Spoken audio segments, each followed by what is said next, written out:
Doctor Cosío, buen día, bienvenido, ¿cómo estás? Hola Carmen, ¿cómo estás? Muy buenos días. El tema Michoacán, el tema Uruapan, este punto de inflexión, o como decías en el corte, varios puntos de inflexión. ¿Frente a qué estamos, doctor?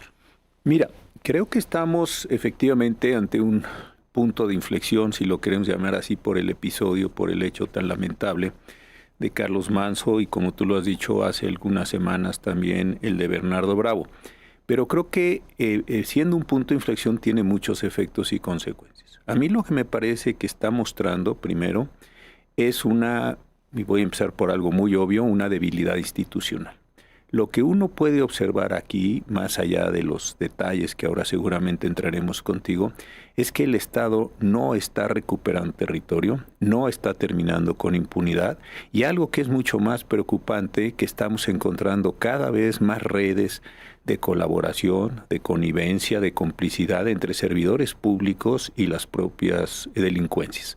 Porque me parece que en muchas ocasiones nos planteamos esto como si fuera binario. De un lado están los delincuentes que son malos y del otro lado están las autoridades que son buenas o son incapaces y no tienen esa capacidad. Y entonces en ese sistema binario es, bueno, las autoridades buenas, las autoridades bien intencionadas o las autoridades incapaces en el mejor de los casos no pueden combatir a los delincuentes. Pero tú y yo lo hemos estado trabajando mucho este tema, y tú con otros muchos analistas que concurren aquí. Lo que hemos estado viendo es que cada vez estos están más implicados, cada vez son socios, cada vez existen mecanismos mucho más complejos y densos de protección. Que si dieron dinero para las campañas del 18, que si dieron dinero para las campañas y las elecciones del 24, me parece que aquí hay un entramado muchísimo más complejo que esta condición binaria. Y esto es lo que me parece que nos está haciendo, y voy a usar esta expresión coloquial, agua por todos lados al Estado, a las autoridades. Y ya no es solo el nivel local que pudiera estar más o menos implicado, yo creo que el estatal, el federal, y cada vez van apareciendo más cosas. Y lo segundo, me parece otro punto de inflexión, es que la presidenta está atrapada. La presidenta, por un lado, sí está teniendo acciones, y desde luego son muy reconocibles y mucho mejores que las de su antecesor, pero por el otro lado no tiene, y esto sí me parece, la capacidad de voltear a su pasado inmediato. Por eso se tiene que remitir al pasado de Calderón, lo que tú dijiste ayer muy bien, es García Luna, es Calderón, es pues, sí, todo lo de... No. Oiga, y en el sexenio pasado no pasó nada y se está haciendo un agujero, un hoyo en la historia nacional, en la narrativa nacional, donde ahí no puede suceder absolutamente nada. Yo creo que esto la presidenta cada vez se atrapa más. Creo que este caso es un punto de inflexión, no solo en la incapacidad, sino, voy a usar esta expresión, en el atrapamiento que tiene la presidenta de la República en este caso. Otro punto de inflexión, y tú lo has estado insistiendo mucho y con toda razón, es el asesinato mismo. Una sociedad que ve que sus autoridades no son protegidas por otras autoridades. Es decir, los estados no tienen fuerza propia, precisamente porque hay una cláusula que se llama de protección federal, es cuando los estados estén en riesgo, la federación, que tiene mucho mayores competencias, lo puede hacer. En el siglo XIX, una de las debilidades del Estado mexicano era que los estados tenían, en términos de ejércitos, de fuerza, mucho más poder que los estados, y esto generó muchísimos conflictos en entidades. Parte del sistema de concentración del general Díaz decía, no, aquí se acaba la fuerza local y eso se va a concentrar a nivel federal. Nos habían pasado muchas desgracias, la pérdida del territorio, la venida de un emperador extranjero, lo que tú quieras. Entonces fue parte de la concentración. Y precisamente durante los años del prismo, todos lo sabemos, se fue concentrando fuerza.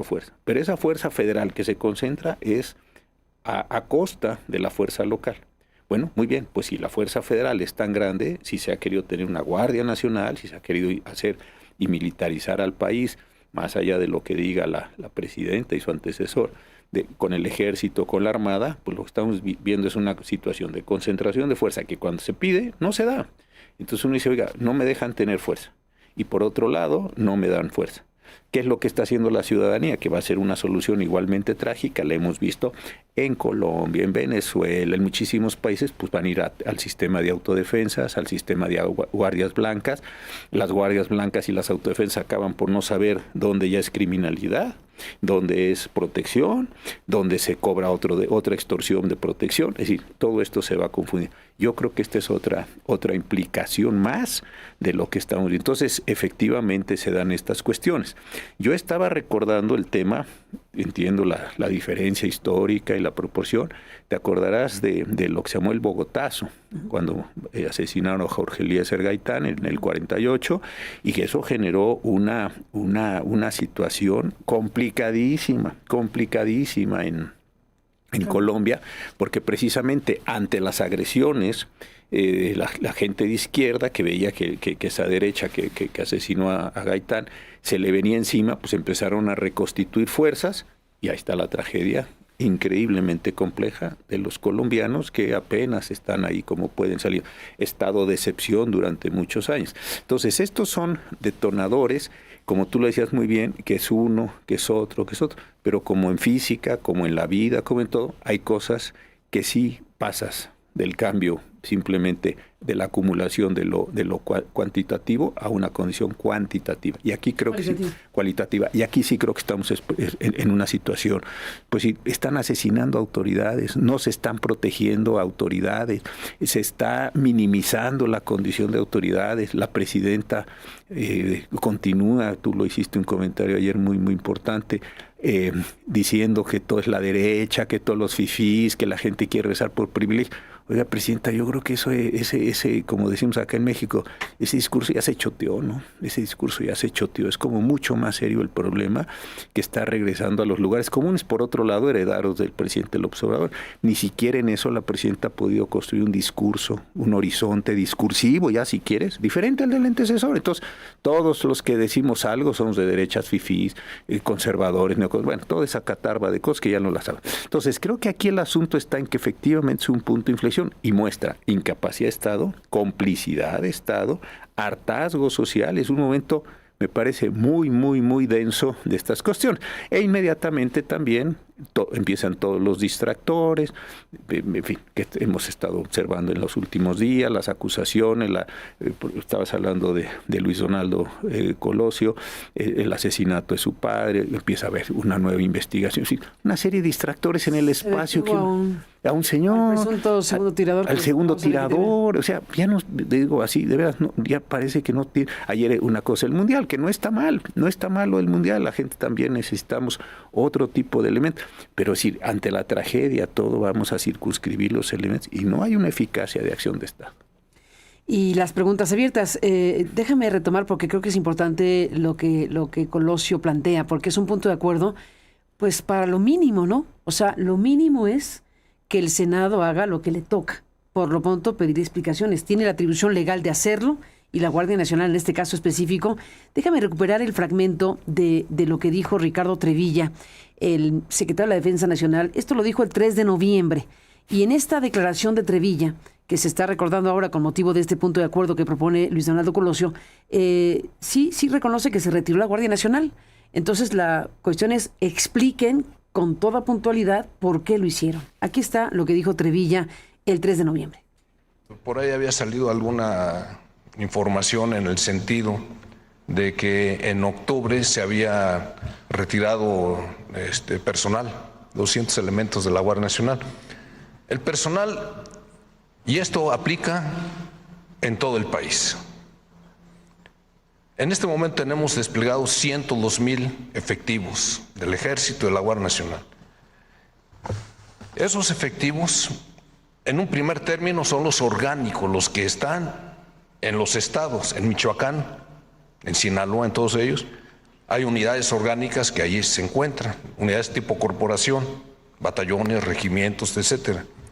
Dependiendo de la situación, del incremento de la actividad delincuencial, o no nada más delincuencial, como el caso del plan DN3C en Hidalgo, Veracruz, lo que acabamos de atender, o estamos atendiendo todavía, por cierto, en Hidalgo, se tiene que reforzar. ¿Y de dónde se refuerza? Toman elementos de otras entidades en donde las circunstancias lo permiten. No hay mucha actividad delincuencial y eso es lo que hacemos. Se aprovecha la movilidad táctica y estratégica que tiene la institución con nuestras aeronaves, nuestros vehículos, nuestros camiones, y eso nos permite una reacción muy pronta, muy oportuna. Y de esa manera se destinan a Michoacán, hablando otra vez, ahora sí de Michoacán específicamente o de Uruapan, se destinan personal militar o de la Guardia Nacional de otros mandos territoriales. Y ese personal se tiene que estar relevando, se tiene que estar sustituyendo. Se hacía referencia por ahí el 8 de octubre, se mencionaba que el alcalde había dicho que se había retirado 200 elementos. Sí, se van porque se tienen que relevar. Pues sí, se van, pero la pregunta es si se relevan de inmediato, se van a pasar días o lo que tiene que explicar al final de cuentas la propia Guardia Nacional, como está solicitando Luis Donaldo Colosio. Efectivamente, el 8 de octubre de 2025 quedó registrado las declaraciones del entonces presidente municipal de Uruapan, Carlos Manso Rodríguez, denunciando públicamente que se habían retirado los 200 elementos de la Guardia Nacional que operaban en el municipio. Y según lo que declaró el propio Carlos Manso, está recogida la declaración por cambio de Michoacán, se ejecutó esto sin notificación previa, sin coordinación con el gobierno local y sin que existiera mejora alguna en los sindicatos de seguridad. Eso fue lo que reclamó el alcalde. Y bueno, pues aquí está la explicación del secretario de la Defensa sobre el tema y la petición de Colosio de que vayan a explicar al Senado mismo, que haya una posibilidad de que expliquen toda la estrategia de la Guardia Nacional, porque me parece bastante inquietante también lo que explica con las gráficas de que en lugares donde hay menos incidencia está la Guardia Nacional y donde hay más incidencia no está en las mismas proporciones. Ahí hay un tema. Mira, yo creo que aquí hay muchos temas. Primero, nos dice la presidenta y su antecesor que el país no se está militarizando. Pero si la Guardia Nacional tiene sus propios comandantes, tiene su propia oficialidad, ¿por qué tiene que salir el secretario de la Defensa a explicar? Esto me parece que es un asunto delicado. ¿Por qué no viene el comandante? Tiene se generó prácticamente como un arma dentro de la Secretaría de la Defensa para estos primeros efectos. Ahí hay un asunto importante. Lo segundo, yo creo que hemos estado bajo la ficción o bajo la idea, no ficción tal vez, sino una idea de que la Guardia Nacional tiene un enorme efecto disuasorio y puede ser que lo tenga por las gráficas que tú acabas de presentar del reporte del senador Colosio. Pero si uno se pregunta qué es lo que hace la Guardia Nacional cuando llega a territorio donde hay una gran presencia delincuencial, de verdad que no queda del todo claro cuál es el sentido de la operación. Van en apoyo van como fuerza disuasoria, van como fuerza de combate, van a enfrentar y solo enfrentar cuando salen. ¿Qué es exactamente lo que hacen? Yo creo que esta es una de las reflexiones, de verdad lo digo con mucho respeto, que no nos hemos hecho. Por otro lado, ¿cuál es la asociación y la relación entre los operativos de Guardia Nacional con la Fiscalía General de la República? Porque ir en la figura que tienen, abatir, están matando gente, más allá de que se utilice abatir como una expresión que no quiere decir lo que quieren decir, pero cómo se está acompañando esto, cuántos órdenes de aprehensión, cuántos cateos, cuántas entradas para poder judicializar esos procesos, o es fuerza de combate. Si es fuerza de combate exclusivamente, pues esto se va a abrir una paradoja terrible, que es esto que muchas organizaciones que tú les has dado voz aquí, junto con otras personas de los medios, están diciendo en México lo que tenemos es un conflicto armado interno. Si es irse, y lo digo con mucho respeto, no quiero parecer frívolo aquí, irse a dar de balazos unos contra otros, eso es un conflicto armado interno. Y entonces tendría que intervenir Cruz Roja, tendríamos que echar mano de todos los tratados de Cruz Roja, de lo que se llama derecho humanitario, no derecho humano, sino derecho humanitario, que es el propio de la guerra, y entonces estamos ante una situación distinta porque tendríamos que tener observados. Eso me parece que no queda en absoluto claro. La tercera cuestión es que esto que se dice, se mueven las tropas. Claro, las tropas se mueven, pero y eso yo creo que es lo que quiere el senador Colosio plantear. ¿Cuál es la racionalidad de esa? ¿Se cansan? ¿Se vinculan? ¿Qué es lo que, por qué rotan? Entiendo que rotan. No estoy bien que roten, pero el tema es cómo se rota y cuál es el criterio y la decisión. Exactamente. Y si estos 200 que se fueron reemplazados por otros, ¿en qué momento fueron reemplazados por otros? Efectivamente. Sí. Entonces ahí eso tiene que tener. Yo me supongo, porque también se ha convertido en una respuesta estándar a lo que va a la petición del senador Colosio, y la respuesta estándar que la venimos oyendo desde hace ya muchos años, finales del sexenio del presidente Peña Nieto, muchísimo en el presidente López Obrador, es no le vamos a poder informar porque esto es de seguridad nacional. Si nos fijamos, el concepto seguridad nacional se ha convertido en todo. ¿Cuánto cuesta el kilo o la tonelada de varilla, de cemento, de arena para el aeropuerto Felipe Ángeles? No le podemos decir. ¿Por qué no me puede decir? Porque es de seguridad nacional. ¿Por qué es de seguridad nacional? Porque lo hace el ejército. Entramos ya, pues ya todo es ejército. Cualquier ladrillo, cualquier cosa. Y eso ha tenido un efecto distorsionador brutal, sí, porque todo lo que quieras que no se conozca, se lo asignas a las Fuerzas Armadas que operan, y es obvio que operen en ciertas condiciones bajo seguridad nacional. No le vas a decir al enemigo dónde tiene los cañones, las granadas y los despliegues de tropas, pero hay muchas otras cosas que son civiles. Yo creo que este es otro de los puntos de inflexión. Informar lo que hace la Guardia Nacional y cómo se mueve la Guardia Nacional como una policía que se nos dijo que no iba a ser parte del ejército, sino que iba a tener esta condición mixta, bastante ambigua por lo demás. Creo que nos va a llevar a una situación muy, muy, muy complicada, porque la respuesta que le van a decir es, ¿cómo cree usted que le voy a decir rotaciones? Yo estoy viendo la respuesta y es la respuesta estándar de todo el tiempo. Entonces, lo que es administración pública federal, que eso es el ejército, más allá de su condición, hay que recordar que el ejército tiene como Secretaría de Estado, la Secretaría de la Defensa, la Secretaría de Marina, y la Guardia Nacional tiene una función de administración pública, y esa sí le tienen que reportar al Senado de la República. Pues esperemos que lo hagan efectivamente como lo plantea Luis Donaldo Colosio en este punto de acuerdo, y que los demás senadores de la República se sumen para hacer este punto de acuerdo, que le soliciten a la Guardia Nacional que vaya directamente al Senado a hacer todas estas explicaciones. Déjame hacer un alto en el camino y regresamos, si te parece, después de esta pausa. Saludos a las estaciones de Grupo Radio Centro en el país. Hacemos esta pausa para los cortes comerciales y regresamos con ustedes un momento más. Y tenemos un recuento de temas importantes. Y te propongo regresar con otro de los grandes puntos que genera una gran inquietud. ¿Por qué mataron al asesino? ¿Por qué se mató al asesino, al menor de edad, que disparó en contra de Carlos Manso, cuando ya había sido sometido, cuando ya estaba rodeado, cuando ya podía la autoridad pues hacer lo necesario para los guardias para entregarlo a las autoridades? Y alguien decidió disparar. Eso también tiene que ser explicado, y de eso seguiremos hablando en un momento más. Volvemos. De regreso con el doctor José Ramón Cosío, y bueno, pues estamos aquí hilando sobre el análisis del caso Michoacán y del caso del asesinato de Carlos Manso. Nos detuvimos en lo que dijo el general Trevilla sobre que efectivamente se retiró la Guardia Nacional, la explicación que acabamos de escuchar que dio hace algunos días, el 3 de noviembre, y bueno, la petición que hace Colosio sobre que vaya la Guardia Nacional, que vaya el titular de la Guardia Nacional al Senado de la República a explicar por qué se retiró la Guardia Nacional, y pues esto que explicó el secretario de la Defensa, pero se pide que sea el titular de la Guardia Nacional el que lo haga.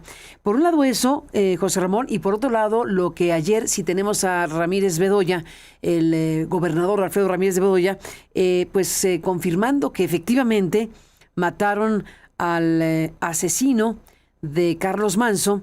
Y pues la pregunta es ¿por qué lo hicieron si ya estaba sometido?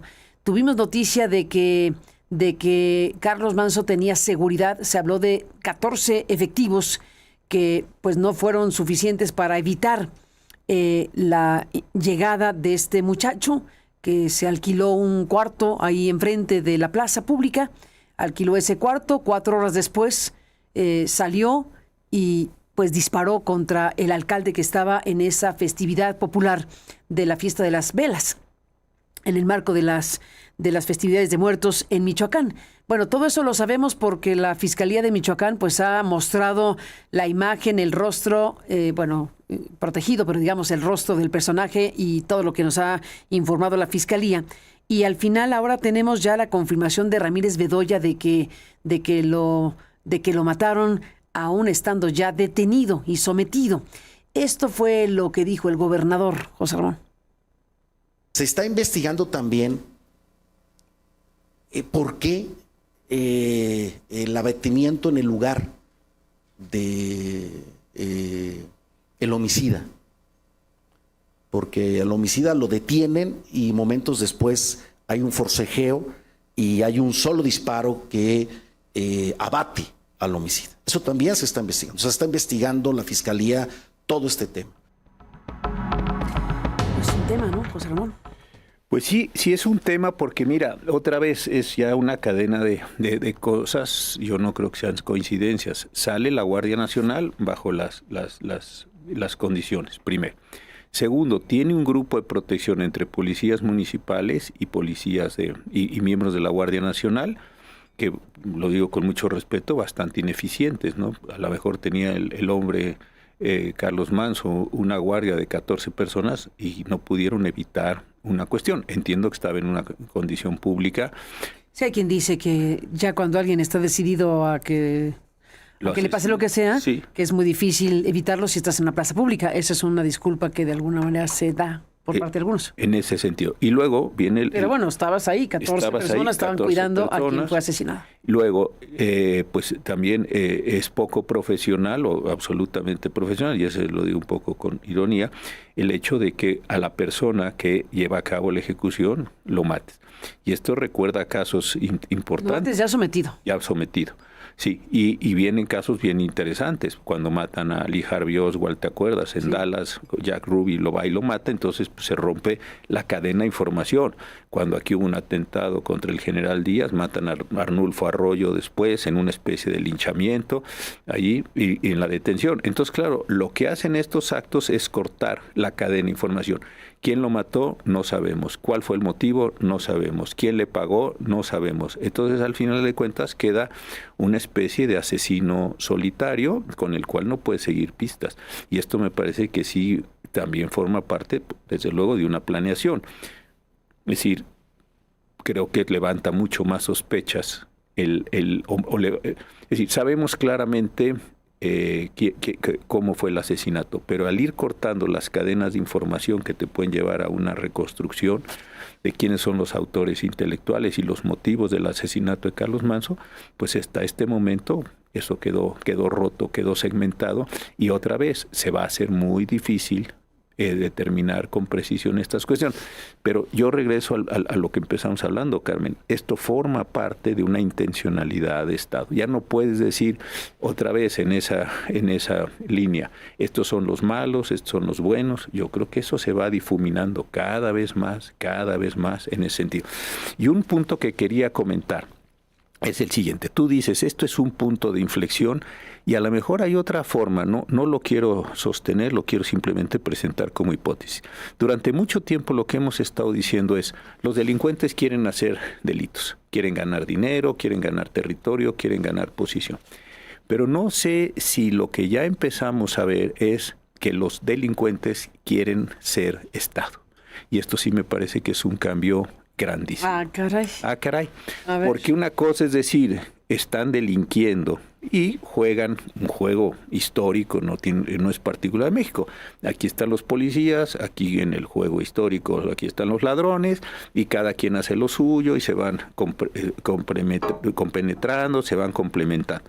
Pero puede llegar un momento, y lo vimos en distintos países, Colombia otra vez es un caso muy importante, donde la delincuencia diga, no, lo que vamos a hacer es ocupar directamente, expresamente, deliberadamente posiciones de poder, porque lo que queremos es tener ya no solo la actividad delictiva que se va moviendo en los márgenes o alrededor de los delitos, sino queremos ser gobierno, queremos tener, como puede ser que esté sucediendo, nuestros diputados, nuestros senadores, nuestros legisladores, nuestras autoridades. ¿Por qué? Porque lo que queremos ya es una ocupación de los cargos públicos para tener el poder del Estado en la realización de delincuencia. Pues eso yo creo que ya ocurre desde hace rato, en los municipios principalmente. Pero pero otra vez, no nos atrevemos a contarlo porque dices, no, ellos están haciendo delitos, la policía los persigue. Bueno, y si policías y ladrones, para seguir con la imagen simple, son lo mismo, y si ya te dicen, bueno, vamos a acceder al gobierno, vamos a mantenernos en el gobierno, vamos a ocupar las posiciones de gobierno, y eso es lo que se ha empezado a denominar como narcoestado. No solo el Estado que protege a los delincuentes, sino el Estado que está formado por delincuentes. Ni más ni menos. Pues estamos frente a todo esto, José Ramón Cosío, y pues me quedo pensando también en lo que nos dijo ayer el el productor de Aguacate Orgánico, que es diputado también y amigo y parte del equipo de Carlos Manso, que tuvimos ayer la entrevista con Carlos Alejandro Batista Tafoya.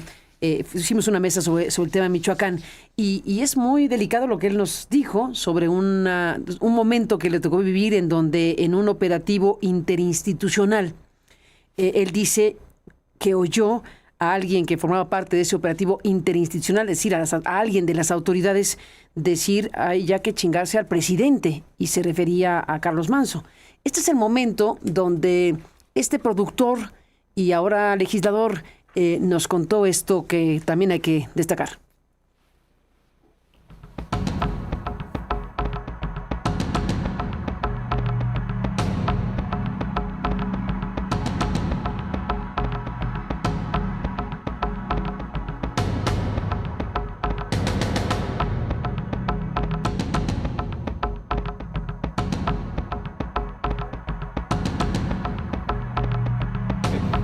¿Qué es lo que pasa aquí? Que tú denuncias o tú denunciabas y al poco tiempo ya te estaban hablando los malosos para decirte, para preguntarte por qué lo estabas denunciando.